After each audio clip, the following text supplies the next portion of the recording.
Paris'ten herkese merhabalar. Hafta sonu 2 gün için atladık uçağa, geldik Paris'e. Sizlerle beraber buraları gezeceğiz artık. Nereleri göreceğiz, nereleri anlatacağız bakalım. Ben de bilmiyorum. Notlarımızı aldık. Paris benim ikinci ya da üçüncü gelişim. Hakikaten ruhu olan bir kent dostlar. Hani Avrupa'da birçok kent var ama bir Paris, bir Roma, bir Londra, bunlar çok farklı yerler. Paris de bunlardan bir tanesi. Hazır mısın Paris'i gezip dolaşmaya Buket Hanım? Hazırım. Hadi bakalım. Bakayım O zaman değişmiş mi? Şanzelize ile başlayalım yavaş yavaş gezmeye. Gelin.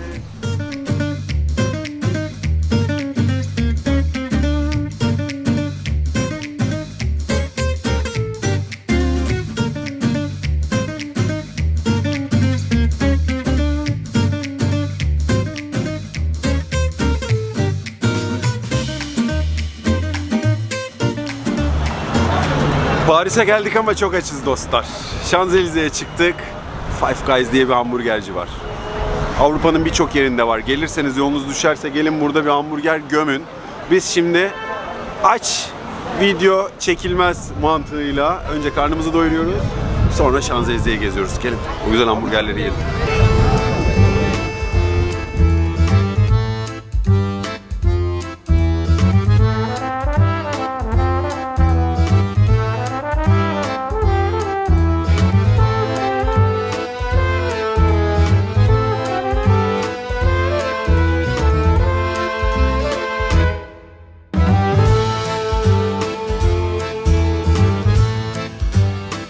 Şanzelize'de yürüyoruz.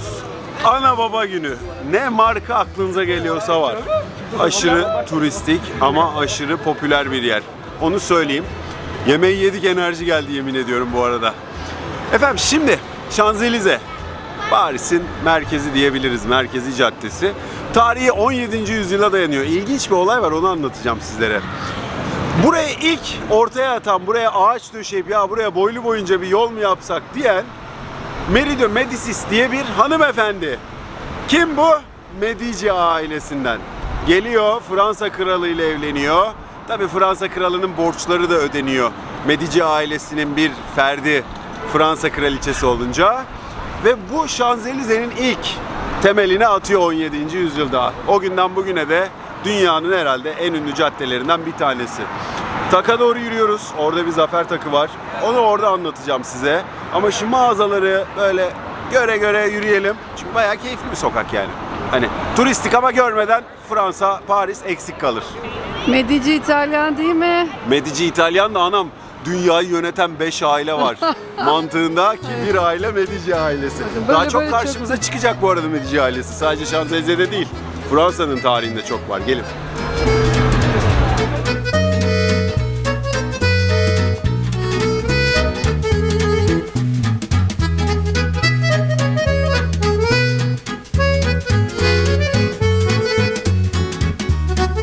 Şanzelize'den yürüdük, sonundaki zafer takına geldik.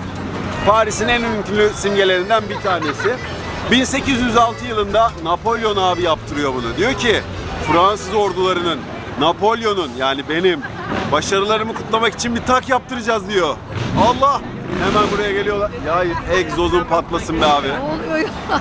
Buraya geliyorlar, bu 50 metrelik tak yapılıyor. 30 yıl sürüyor inşası. Napolyon için yapılmış bir tak. Napolyon da önemli bir kişi biliyorsunuz. Yani Avrupa tarihini değiştirmiş bir kişi. Kısaca değinelim mi Buket? Kısaca değinelim mi Bence Napolyon'a? anlat biraz. Anlatayım. Evet. Korsika doğumlu abimiz. Fransız ordusunda devrim zamanında sivrilen bir general. Fransız devriminden sonra bu istikrarsızlık, üzerine ordunun güçlenmesi, Napolyon abiye gün doğuyor. Küt bir gün diyor ki kardeş diyor darbe yaptım. Ve kendini konsül ilan ediyor. Fransa'nın başına geçiyor. Avrupa'da ses getiren bir siyasi asker oluyor. Siyasetçi, asker. Büyük bir asker oluyor ve Napolyon ne yaptığını az çok biliyorsunuz zaten. Bu da onun takı. Gördük, şimdi Eyfel'e doğru ineceğiz. Gidelim mi Buket? Hadi gidelim. Hadi.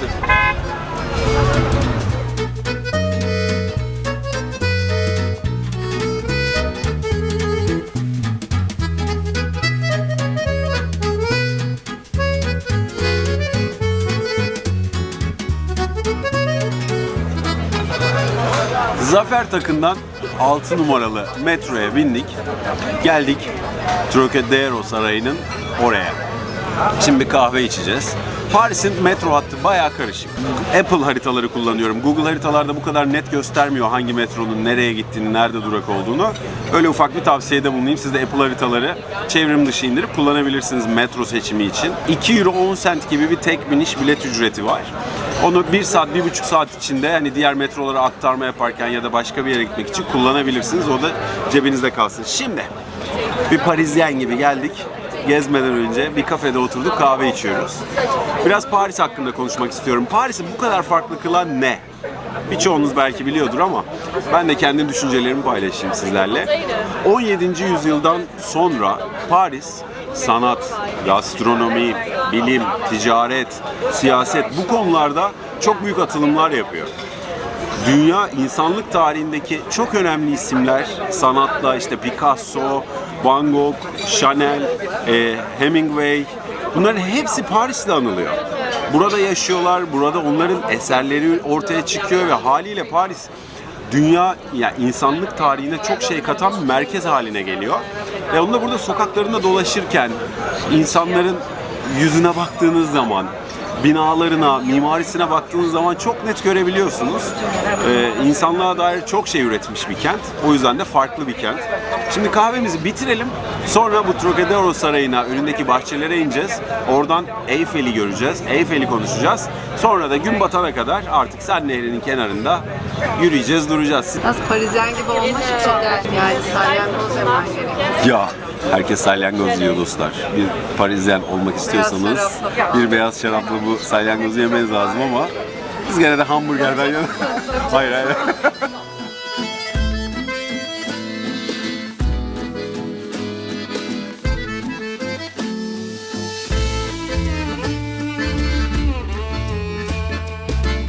Sıra geldi Gustav Eyfel'in kulesine. Fransız devriminin 100. yılını kutlamak için yapılan bir kule, Eyfel Kulesi. 1889'da Paris'te çok büyük bir dünya fuarı oluyor. O fuar için inşa ediliyor tam 2 yılda hem de. 87'de başlıyor 1887'de, 1889'da Paris Dünya Fuarı'na yetişiyor. 18.000 parça metalden inşa edilmiş, 324 metre yüksekliğinde bir çelik yapı. Az önce size söyledim, Paris Fuarı dedim. Bakın 1800'lerde, 1900 yani 19. yüzyılda, 20. yüzyılda dünyanın geri kalanında bir şeylerden haberdar olmak istiyorsanız böyle büyük fuarlara gelmeniz lazım. İnternet, telefon, faks bunların hiçbiri yok. Sadece Paris Dünya Fuarı'nda bütün milletler birbiriyle siyasi, ticari, ekonomik, bilimsel bağlar kuruyor. Dünyanın geri kalanında neler olduğunu öğreniyordu. O yüzden fuarlar çok önemliydi. Bu da işte o fuarlar için yapılmış bir şey. Çok güzel, çok ilginç bir noktası var. Yapıldığı zaman önce karşı çıkıyorlar. Bu metal yapı ne böyle diyorlar. Hatta 6,5 milyon civarı franka mal olması beklenirken 7 küsür milyon franka bitiyor. Fakat açıldıktan tam 5 ay sonra maliyetinin 3'ünü çıkardığı için diyorlar ki kalsın abi ekmek teknesi. Ellemeyelim, çok güzel yapı. Ve yapıldığında bir Allah'ın kuluna da zarar gelmemiş. Kimse ölmemiş bakın. 1887'lerden bahsediyoruz. Eyfel Kulesi artık yani Paris'in değil, Fransa'nın değil, Avrupa'nın ikonik yapısı. Şimdi onu görelim. Sokaklarda dolaşırız sonra. Yolun ortası çok iyi bu arada. Burayı kapatmışlar taşı trafiğine. Evet. Böyle miydi eskiden de Mert? Ah eskiden üstadım Hatırlıyor buralar musun? böyle miydi? Buradan at arabamızla geçerdik. Tezeklere Burası basardık. yayla. Ah.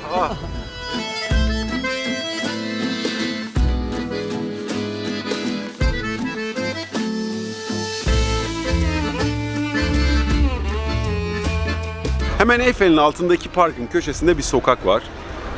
Bakın herkes fotoğraf çekiyor. Çünkü manzarayı size göstereceğim. Tabii güneş var, özür diliyorum, yansıyabilir ama buradan Eyfel manzarası süper arkadaşlar. Hemen Eyfel'in altında köşede bir sokak. Hatta ismini göstereyim size, gelin. Amme hizmeti be. Vallahi size fotoğraf çekeceğiniz yerleri bile gösteriyoruz. Hadi bakalım. Gelin biz de birkaç fotoğraf çekelim.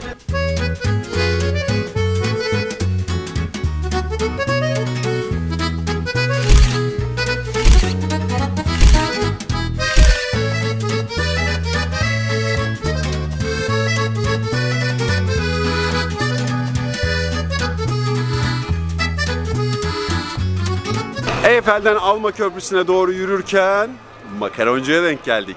Pierre Hermé. Buranın makaronlarını denemeniz lazım yolunuz düşerse. Paris'in birçok yerinde var. Biz şu an tam Alma Köprüsü'nün, birazdan anlatacağım size köprüyü de. Alma Köprüsü'nün köşesindeki Sen Nehri'ne karşı manzaralı olanında bir iki makaron, bir kahve keyfi yapalım. Öyle devam edelim. Gelin bak, Buket bir şeyler yapıyor orada. Buket, hangi makaronu yiyoruz çiçeğim? Hangi makaronu yesek diye Ben düşünüyorum. yüreğimin götürdüğü makarona gidiyorum. Gel.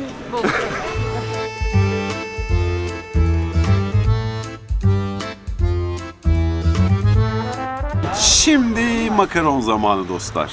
Alma Köprüsü'nün karşısında oturduk, Pierre Hermé'ye makaronlarımızı yiyoruz. Sen Nehri'ni seyrediyoruz, insanları seyrediyoruz. Senli benli sohbetler. Alma. Alma mazlumun ağzına. Ya bu esprileri ben 15 dakikadır dinliyorum, siz de bak. Siz de dinleyin. Dostlar, makaronu Paris'e getiren, biliyorsunuz yani Fransa'nın, Paris'in ikonik gastronomik ürünlerinden bir tanesi makaron. Bunu buraya getiren kim? Dünyayı yöneten 5 aile demiştim videomu. Ya işte onlar. Medici. Gene Mediciler. Bu abiler 16. yüzyılda getiriyorlar bu makaronu Paris'e. Aristokratlar buna bayılıyor. Versailles Sarayı'nın vazgeçilmez tatlısı oluyor. Sonra bize kadar geliyor işte, halka, fakir fukaraya, neydi, alt tabakaya, Prens dizisindeki gibi ulaşıyor. Çok güzel yapıyorlar makaronu. Bu Pierre Hermé'de yiyin, tavsiye ederim. Oturun böyle köprüyü seyrederek. Bu arada Alma Köprüsü de Kırım Savaşı'nın anısına yapılmış. Osmanlı, Fransa, Britanya, Ruslara karşı Kırım Savaşı'nın en önemli savaşını veriyorlar. Alma Savaşı'nı, ve kazanıyorlar. Onun anısına yapılmış. Tam köşesinde de Lady Diana'nın trafik kazası geçirip öldüğü yer var. Orada hatta bir ateşi var, onun Özgürlük Alevi diye. Burada manzaraya karşı makaronunuzu yiyin, kahvenizi için. Ne kadardı makaron? Onları da söyleyelim. Fiyat da soruyorsunuz. Tanesi 4,5 euro falandı değil mi? Oturunca 5 euro mu, öyle bir şey oluyordu galiba. Evet, 4 euro valla. İşte biraz pahalı bence ama Biz İstanbul'da makaron yemiyoruz, öyle söyleyeyim size dostlar. zaten yemiyoruz. Bu arada Ama yemiyoruz. yemiyoruz ki, ben sevmem. Baklavacı. Ben süt- inanılmaz yani şerbetli tatlıcıyımdır. Şerbetli tatlı sevenler aşağı yazsın, bir gün şerbetli tatlı eve gideyim Evet, Şerbetli Tatlı Sevenler Derneği. Yani ben baklava yemeye gittim Antep'e mesela. O Biz de orada biletleri ben o yüzden aldım. Biz de orada Rum Kale anlatalım. Ama Tamam. oralar tabii ki muhteşem.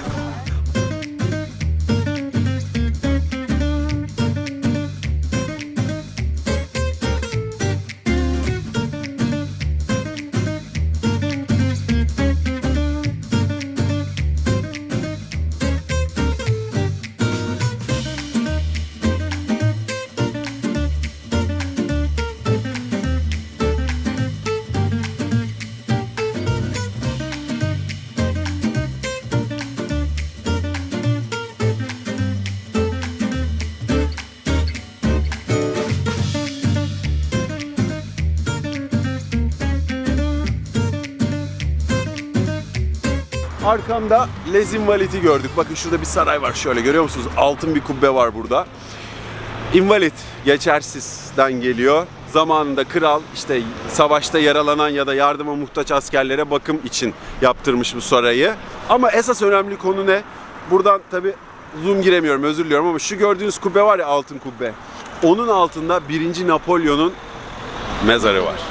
Tabi burada ölmüyor, sürgünde ölüyor. Waterloo Savaşı'nı kaybettikten sonra işler biraz değişiyor. Sürgün yerinde ölüyor, külleri getiriliyor, şuradaki altın kubbenin altına gömülüyor. Bilgisini vereyim, eğer siz gelirseniz, Paris'te çok vaktiniz olursa gidin görün.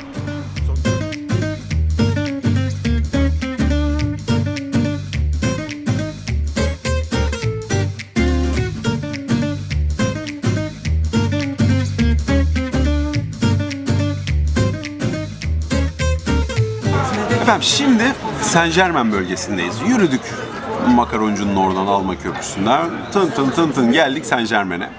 Burada da Flore Cafe'deyiz. Flore Cafe 19. yüzyılda, 20. yüzyılda önemli sanatçıların, edebiyatçıların, ressamların geldiği bir kafe. Buraya gelmiş abiler. Biz de dedik, biz de gelelim. Bir mola vermek gerekiyor. Yani bu tip yerleri gezerken, özellikle bizim gibi kısa vakitte gezmeye çalışıyorsanız her yere, ister istemez çok yürüyorsunuz. Ama biz sizin için yürüyoruz. Fazla yormayın siz kendinizi.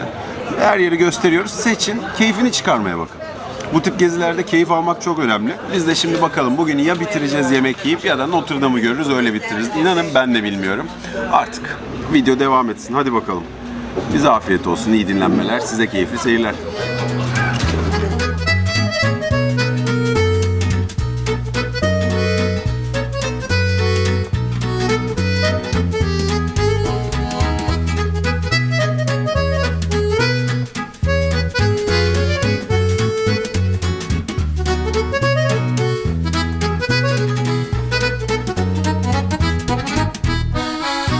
Şimdi de geldik Ile de la Cité'nin, yani Sen Nehri'nin üstündeki o adanın üzerinde bulunan Notre Dame Katedrali'nin önüne.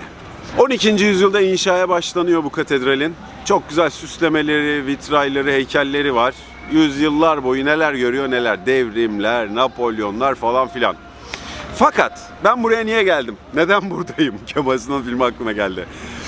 Bu arkamda gördüğünüz Notre Dame Katedrali ile Van'daki Akdamar Katedrali'nin çok büyük bir ortak noktası var dostlar. Size onu anlatmak istiyorum. Belki söylediğim zaman birilerinde bir ampul yanmıştır. Van'daki Akdamar Kilisesi'nin yıkılacağını öğrendiğinde onu kurtaran da bir edebiyatçıydı. Arkamdaki Notre Dame Katedrali'ni, bugün milyonlarca insanın ziyaret ettiği bu katedrali de zamanında yıkmak istediklerinde harabe halde diye kurtaran bir edebiyatçıydı. Akdamar'ı Yaşar Kemal kurtardı halkı bilinçlendirerek. Bu katedrali de Victor Hugo kurtardı Notre Dame'ın kamburunu yazarak. O aslında sadece bir aşk hikayesi değildir dostlar. Bu katedralin mimarisini, güzelliğini, tarihini anlatan bir hikayedir. Ondan sonra katedral yıkımdan kurtulur. Edebiyatın gücünü görüyorsunuz değil mi? Kalemin, hikayenin, insanın ruhuna dokunmanın gücünü. Katedralin tarihini size saatlerce anlatırım. Ama bence esas hikaye burada Victor Hugo'ya teşekkür olsun. Van'da da Yaşar Kemal'e. Hadi bakalım. Saint-Germain'e döneceğiz, bir şeyler yiyeceğiz. Belki çekeriz, belki çekmeyiz. Yarın Louvre Müzesi ile kaldığımız yerden gezmeye devam edeceğiz. Umarım keyifle izliyorsunuzdur. Umarım biz de güzelce geziyorsunuzdur. Artık biz yorulduk dostlar. 20 kilometreyi devirdik. Buyurun, ilk gün bitti. Yarın görüşürüz.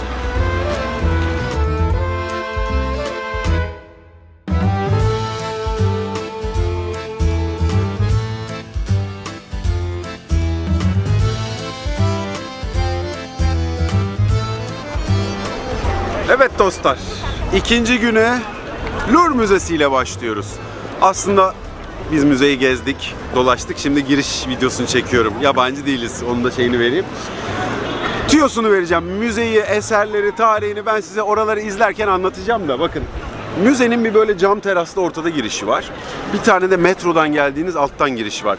Bu sıra güvenlik sırası. Güvenlikten geçmek için bekliyorsunuz. Sonra aşağıda bilet için bir sıra daha bekliyorsunuz. Gelirseniz burada beklemeyin. Metro girişinden girin. Orada güvenlik sırasında hiç kimse yoktu. Biz şimdi çıktık, bomboştu. Karusel girişi yani. Burası da cam piramit girişi. İnsanlar böyle üstünden parmak... Buket tutturabilirse belki şey var. Piramidi böyle... Ufak bir şey söyleyeceğim. Louvre Müzesi, Napolyon'un aslında Avrupa'yı, Mısır'ı ele geçirdiğinde topladığı eserler. Aklınıza belki biri geliyor olabilir, isim vermeyeyim şimdi. Birisi gibi bütün fethettiği yerlerdeki eserleri, özellikle İtalya'yı fethettiğinde tabloları abi getirmiş, yığmış buraya. O yüzden de milyonlarca insan görmeye geliyor. İngiltere'deki müze gibi. Hadi gelin gezelim. Yani size ben gezdim, ben kafeye gidiyorum, siz müzeye geziyorsunuz. Buyurun.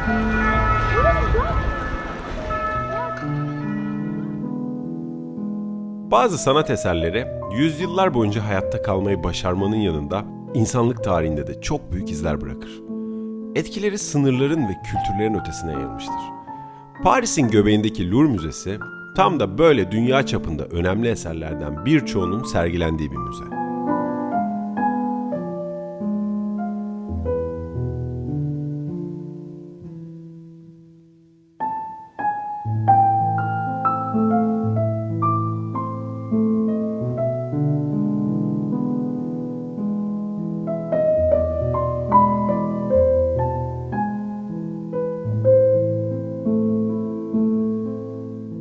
Louvre Müzesi'nde birçok farklı köken ve döneme ait eser var.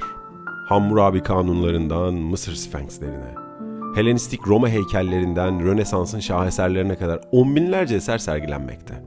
Haliyle de müze epey büyük. Bu yüzden de buraya en az 2 ya da 3 saatinizi ayırmanızı, hatta görmek istediğiniz eserleri önceden belirleyerek gelmenizi tavsiye ederim.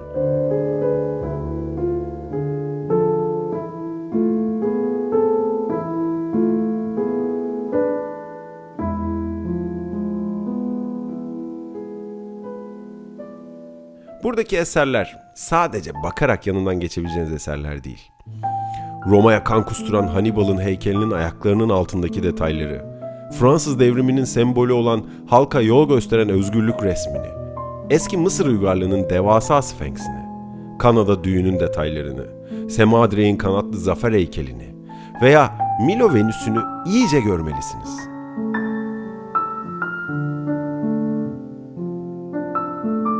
Mona Lisa müzenin Messi'si. O sebeple çok kalabalık. Her saniye iş çıkışındaki metrobüs gibi bir kalabalık var önünde. Fotoğraf çekmek için insanlar yarış halinde.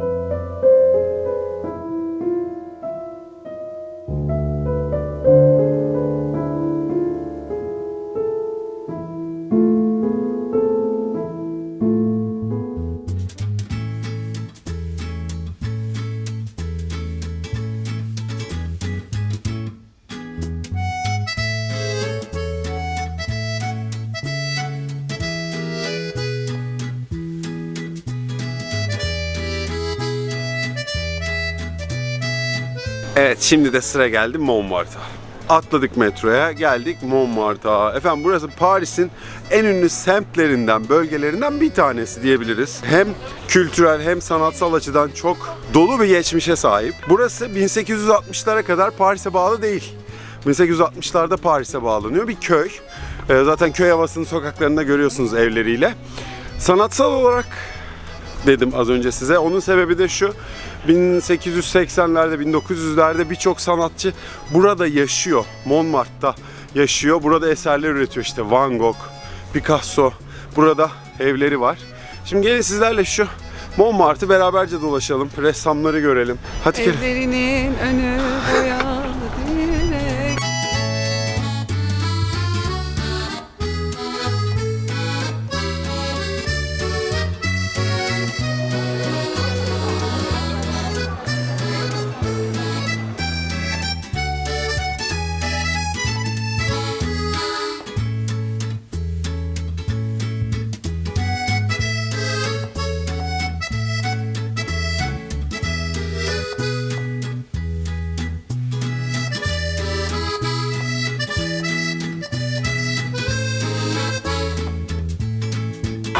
Dostlar şimdi Moulin Rouge'un önüne geldik ama İsrail'in yaptığı soykırımın protestosu var. Keşke bütün insanlar bu şekilde o katillere dur diyebilse. O Netanyahu denen adamın yaptığına birileri dur desin. Vallahi helal olsun ya bak. Adamlar nasıl protesto ediyorlar.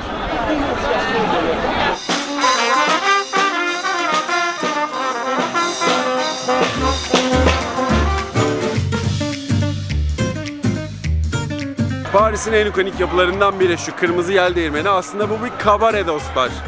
Eyfel'in yapıldığı 1889'daki Dünya Fuarı için bu kabare yapılıyor.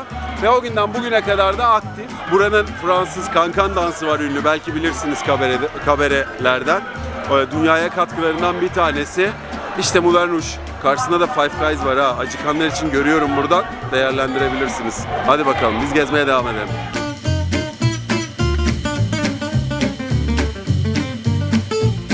Moulin Rouge'un oradan metroya atladık, geldik Le Marais bölgesine. Nasıl telaffuz ediyorum sanki Fransızca biliyormuş gibi alakası yok. Birini çevirdim dedim ki nasıl telaffuz ediyorsunuz burayı.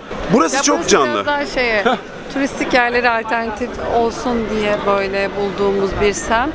Çok güzel mağazalar var. Biraz daha böyle hani Oğlan için Lego'yu arıyoruz, Lego shop'u. alışveriş için alternatif yerler var. Hem de daha böyle turistik değil.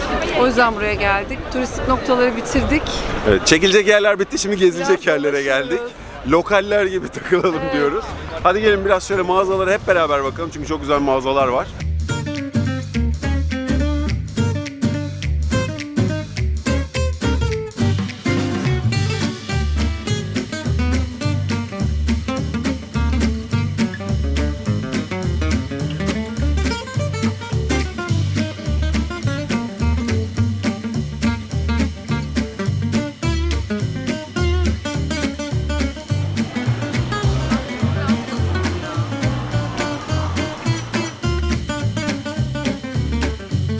Efendim gece gece geldik Eyfel'in önüne. Dedik ki akşam çok güzel aydınlatıyorlar burayı. Gelelim.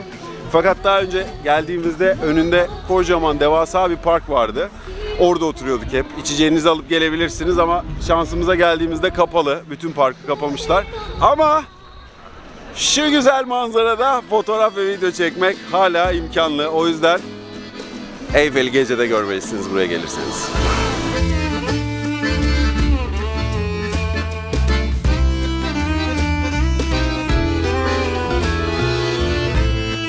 Evet dostlar, Paris'te son gün uyandık, otelimizden çıktık. Biz Saint George diye bir bölgede, Paris'in o merkezindeki işte Champs-Élysées, Louvre'un biraz üzerinde kalıyoruz. Montmartre'la tam onların ortasında kalıyor. Metro ile çok rahat gidip gelebiliyorsunuz. Otelin linkini paylaşacağım. Yani fiyatı iyiydi. Kahvaltısı da var. Odası, geniş oda seçerseniz rahattı. Hani yer arayanlar için bu bölgeler biraz daha lokal, onu söyleyeyim. Hani o işte aşağıdaki ünlü yerlere gittiğinizde daha bir kalabalık ve fiyatlar daha yüksek oluyor. Şimdi sabah kruvasanla başlayalım dedik. Hani kahvaltı ettik ama yine de bir kruvasan gömelim. Çünkü buranın alameti farikası değil mi Buket'ciğim? Ya yakında güzel patisserie var. Patisseriden Gırtlak belasına. gırtlak belasına biraz böyle yollara düştük. Ya onu deneyemedik o yüzden. Ya nasıl deneyemedik? Dün yedik de videoya koymadık çiçeğim. Ya onu çok hızlı bitti. Arkadaşlar bir video çekeceğim diyor. Bir şeyi böyle yemeden bekliyorsun ya, o an eğer açsan, Allah kimseyi terbiye etmesin açlıkla.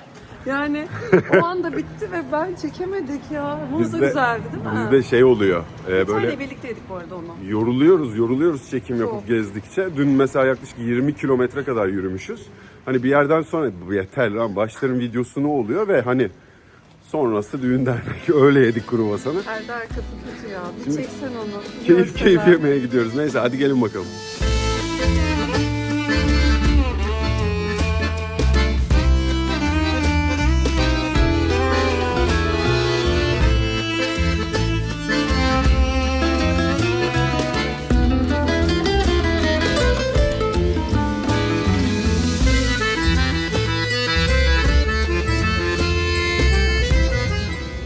Peynirci.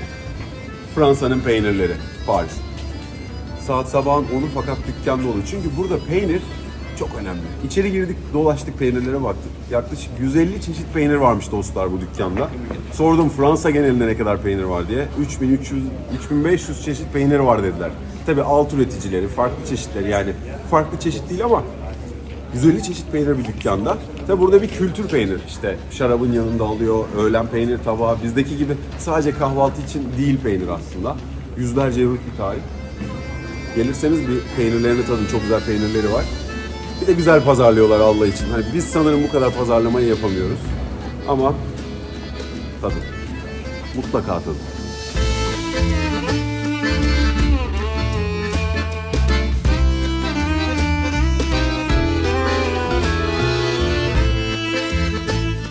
Mert, sen Efendim canım. yani hiç benden bahsetmedin.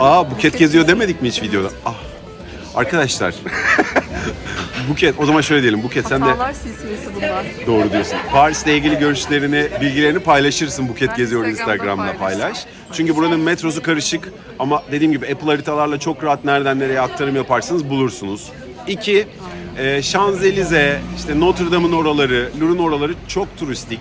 Yani biz 2015'ten son geldiğimizde bu kadar değildi. Yani dün Montmartre'da doğru düzgün yürüyemedik bile kalabalıktan. Ya Montmartre o kadar kalabalık mıydı? Çok turistik, çok kalabalık. O yüzden biraz daha kendinizi böyle... Thank you. Teşekkürler. Sıcak çikolatamız geldi bakın.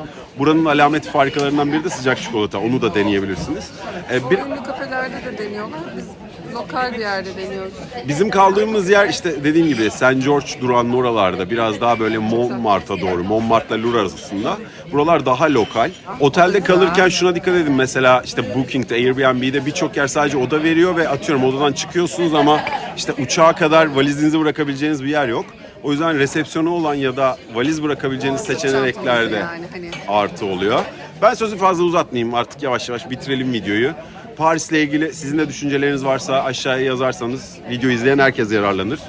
İzlediğiniz için teşekkür edelim. Başka bir videoda görüşmek üzere diyelim. Buket geziyor orada paylaşılacak ayrıntılar Vay vay vay, efendim. tamam. Reklam. Video yayınlandığında ben de hepsini tak tak tak tak Kendinize iyi bakın. salacağım. Merak etmeyin. Sen bil. Bak ben bir gün bunlara binmek istiyorum Mert. Ya biz niye hiç böyle şeylere binmiyoruz? Buket hayatında hiç Aras'la buna bindin binelim mi? mi? Herhangi bir yerde. Hayır. İşte binmek istiyorum. O zaman gel. Aras'la boş ver. binelim mi? Gel boş ver. Aslanım kayıtta mısın? Kameramanı içerim Kameraman. ya. Kameraman kayıtta mısın? O kadar para veriyoruz. Yediriyoruz, içiriyoruz. Çalışın. Ha işte gölgem diyeyim, yılları bana sorma ne bileyim. Bir dakika. Evet. Hiçbir şey söylemiyor bana. Şimdi kayıttayım. Arkadaki kadınlar çok komik. Geldik Eyfel Kulesi'ni görmeye. Arkamdaki